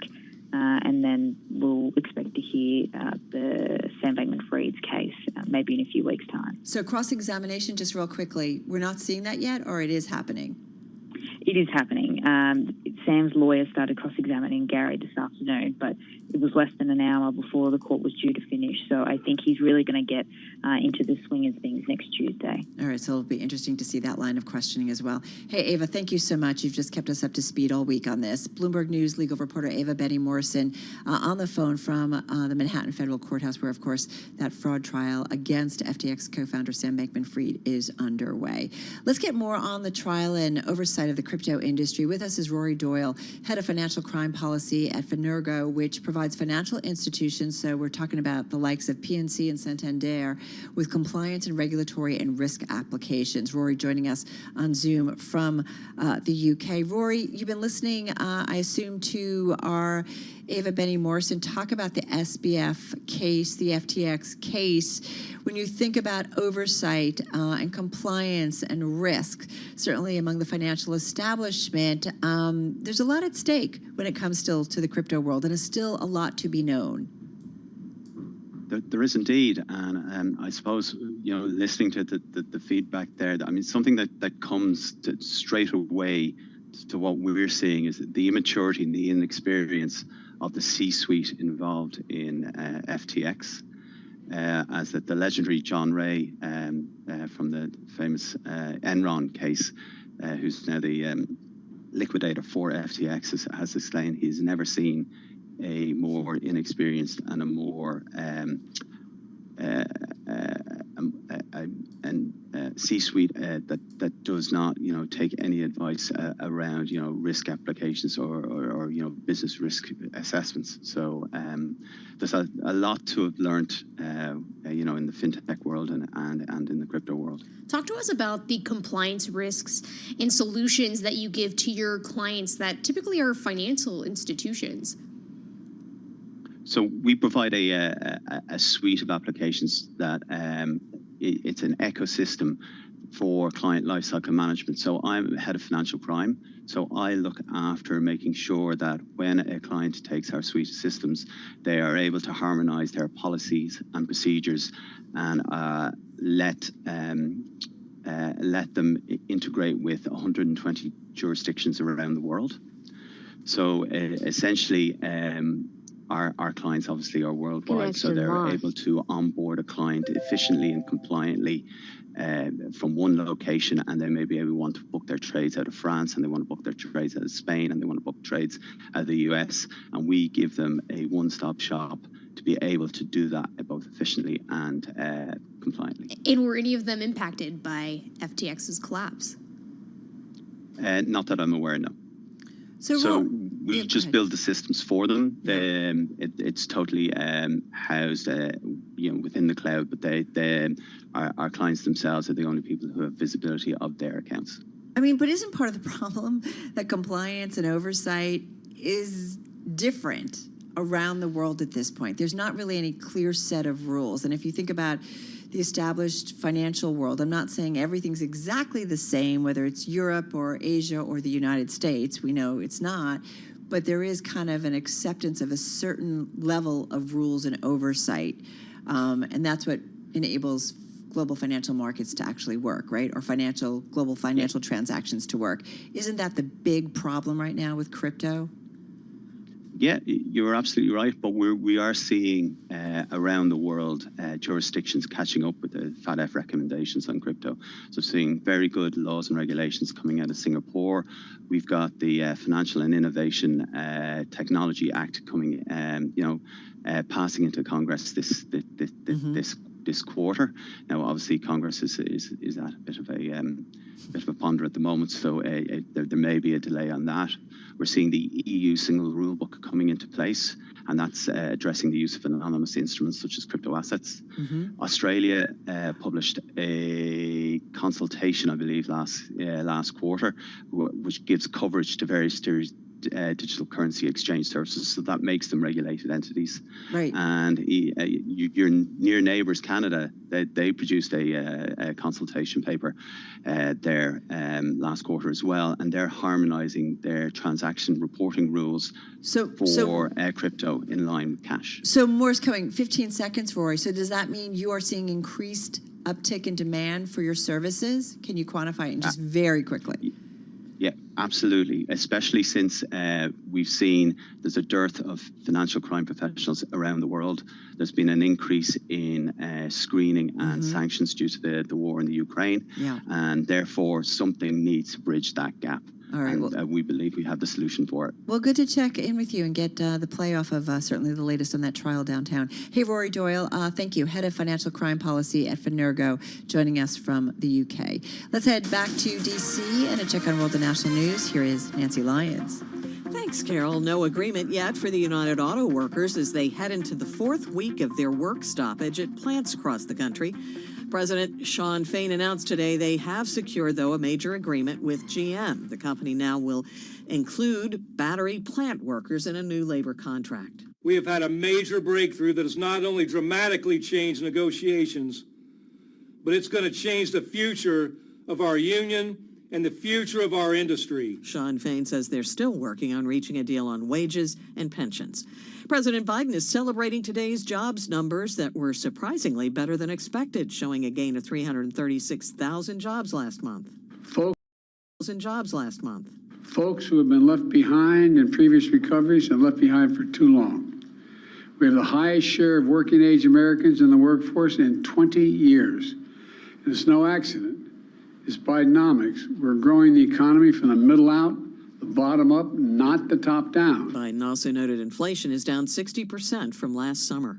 This year's Nobel Peace Prize has been awarded to jailed activist Narges Mohammadi for her fight for women's rights in her native Iran. Bloomberg's Patrick Sykes has more on how her activism has landed her in prison. The kinds of charges she'd faced have included anything from propaganda against the state to security charges to charges based on other connections, like her leadership of a group that campaigned against the death penalty or attending a memorial of someone killed in protest. Bloomberg's Patrick Sykes reporting from Istanbul. Global news 24 hours a day, powered by more than 2,700 journalists and analysts in over 120 countries. I'm Nancy Lyons. This is Bloomberg.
markets, headlines, and breaking news 24 hours a day at Bloomberg.com, on Bloomberg Television, and the Bloomberg Business app. This is a Bloomberg Business Flash. It's 4:40 on Wall Street. We do check markets all day long at Bloomberg. The Dow, the S&P, and NASDAQ all ended the day in the green. The week, as a matter of fact, was an up week as well, with the S&P 500 index advancing by 0.5%. Stocks rebounded after a tense week, while the retreat in treasuries extended as Wall Street debated the odds that the Fed will raise interest rates again this year after this morning's better-than-expected jobs report. 10-year yield 4.79%, the 2-year 5.08%. S&P finishes the week above 4,300, 4308, up today by 50 points, a gain today of 1.2%. Dow Industrials up 288, higher by 0.9%. NASDAQ was up 211 points, higher by 1.6%. Alan Zaffron is founding partner and co-CEO at IEQ Capital. And he told us right here on Bloomberg Business Week that he is skeptical. This is a technical snapback from an oversold condition, but fundamentally, I don't really buy it in the short run. Basically, this is the Goldilocks trade. If you think you're going to get strong economic growth and moderating inflation, this is what you're looking for. Our perception is when the Fed has raised rates these many times, inevitably you get an economic slowdown. And you can hear more of the conversation with Alan Zaffron on the Bloomberg Business Week podcast.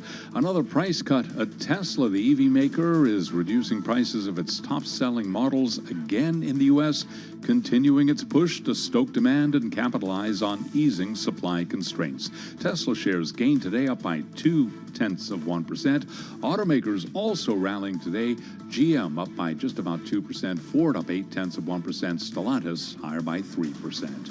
Recapping, stocks higher, S&P up 50, a gain of 1.2%. I'm Charlie Pelleton. That is a Bloomberg Business Flash. Thank you, Charlie. We appreciate it. Jess Minton and Carol Masser here in the Bloomberg Interactive Brokers Studio. M&A, Carol, we did talk about this earlier, likely to be impacted by, of course, higher interest rate environment because it affects clearly the cost of funding when it comes to a corporate takeover. Having said that, though, deals are being talked about currently, including another one today, ExxonMobil. So this is a big one in talks to acquire Pioneer Natural Resources, according to people familiar with the matter in a Bloomberg News story. If you look at this, though, the agreement could be worth as much as $60 billion and could be completed in the coming days. And to put this into perspective, it would be potentially the world's largest takeover here this year.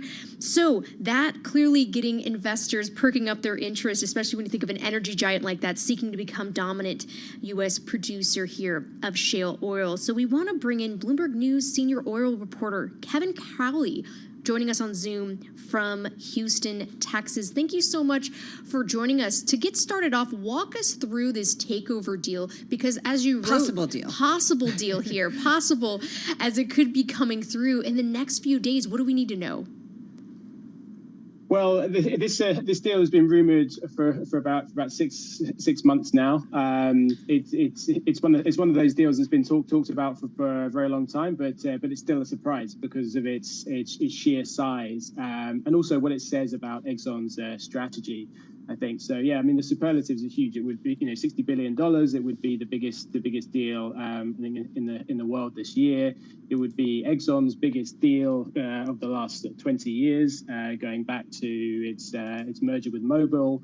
As you said at the top, this would make the producer to be producing 1.3 million barrels a day in the Permian, which would make it by far the biggest player in the shale basin. And Exxon as a whole, if it were to buy Pioneer in the coming days, would be producing nearly 4.5 million barrels of oil equivalent. That's more fossil fuels than the second largest OPEC member at a time when the world is seeking to transition away from fossil fuels and cut emissions. So it's a big deal no matter which way you look at it. Kevin, which says to me, okay, which some of our guests say to us is like, okay, yeah, we're moving towards renewables and electrics and all that good stuff, but folks, fossil fuels are going to be around for a while.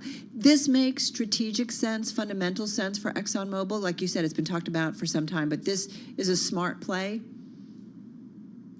It is. Look, CEO Darren Woods has been adamant that the world will continue to use fossil fuels for decades to come, no matter what energy transition pathway takes place. And he's been very, very bullish on the Permian specifically, and he really wants to grow in areas where Exxon has a unique advantage, and they really see that they have that.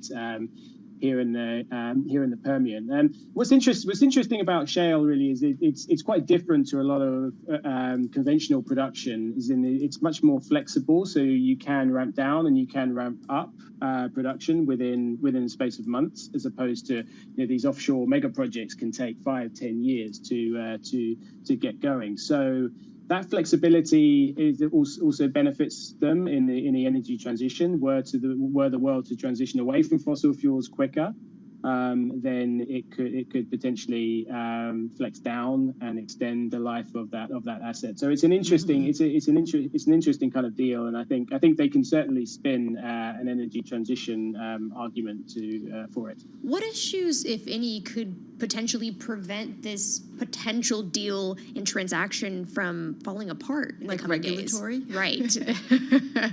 Right. Well, I mean, the first thing is the price, right? It hasn't been agreed yet, so Pioneer will obviously want to have the highest price possible, and I'd imagine there would be a conversation going on about the mixture of cash versus stock. You mentioned at the top the interest rates are a big deal. That probably won't play into this deal so much because of stock. Obviously, it wouldn't be. Exxon's happy to trade stock. But it also has an enormous amount of cash on hand. It's been building a war chest. It's got about $30 billion of cash on the balance sheet at the moment, so they could use that. But in terms of regulatory, oil deals don't tend to provoke regulatory pushback, given the fragmented nature of the market. Oil is a global market. However, this would create the dominant player in the Permian, but particularly on the Midland side of the Permian. So that's the eastern, older, more established part of the Permian. I mean, Exxon Pioneer combination would almost effectively be the only player in town. So there may be some pushback potentially, but I don't see that. It remains to be seen. Kevin, it's a hostile political environment at the moment, so who knows? Yeah, it's interesting. Kevin, is there any chance somebody else might come in and say, "I want Pioneer"? It's always a possibility. There's not many companies who can swallow $60 billion. The only other one really is Chevron, but Chevron already have an enormous position in the Permian. There's a legacy position actually from when they took over Texaco back in 2000 or so. And Chevron doesn't tend to do bidding wars. And they don't do hostile takeovers either, so I'd be surprised to see them coming in. Aside from that, really, it's $60 billion is a tough one to swallow. So I think it's probably more to do with whether Pioneer are ready to transact. Yeah. Exxon has actually been on the lookout for acquisitions in the Permian for years, but has really struggled with the timing. Why is that? Well, they were in a very tough spot when Darren Woods came in 2017 or so. They really had to. They were underperforming the market. They had to rebuild their upstream portfolio. They'd gone through a very difficult decade. They'd made some bad deals in the past, such as XTO back in 2010, and they were looking to organically grow their own asset base. They didn't want to take another big risk on an acquisition. Then COVID came along, hit them very, very hard. They were among the worst performers on the downswing. But then they were one the best performers then on the upswing. And the last 2.5 to 3 years or so, they've been a sort of standout performer. They've been able to build that stock back up to record levels and then build their cash balance to be in a position now where they can transact. It's interesting to see this. We've been talking, I feel like, a lot more about the energy market as a commodity, and also to see some of the activity that we were seeing among some of the players in the space. Hey, Kevin, thank you so much. I always appreciate all your reporting. Kevin Crowley, he's Bloomberg News senior oil reporter, joining us on Zoom from Houston. Remember, Exxon bought Denbury for almost $5 billion. There you go. That's CO2 pipeline push. That was earlier.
your company news headlines on Bloomberg Radio. From Bloomberg World headquarters, I'm Charlie Pellet. As we've been reporting, ExxonMobil is in talks to acquire Pioneer Natural Resources in a $60 billion deal that would mark the biggest expansion yet among oil supermajors to solidify their hold on the Permian Basin, the Western Hemisphere's most prolific oil field. Alex Steele is following developments for Bloomberg News. She says, yes, it does make sense for Exxon. Capital discipline is still the word of the day for these guys. Yep. And in a weird way, this M&A is capital discipline. Because, or you could look for offshore stuff or big projects that are like 20, 30, 40-year projects that cost a bazillion dollars. Or you could buy this kind of project for $60 billion, but you're going to get the oil like now, upfront, monetize it quickly. And you can hear more of the conversation on the Tape podcast. You can download it wherever you get your podcasts. ExxonMobil shares lower today. An update for the rest of the market, but ExxonMobil was down 1.7%. Pioneer Natural surged 10.5%. Sources tell Bloomberg IAG is in discussions with Airbus and Boeing for a potential wide-body aircraft order.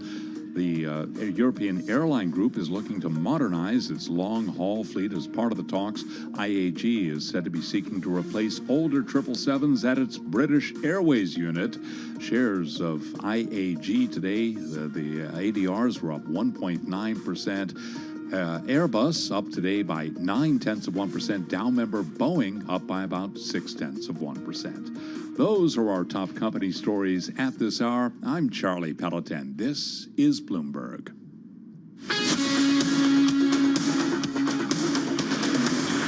You're listening to Bloomberg Business Week with Carol Messer and Tim Stenivek on Bloomberg Radio.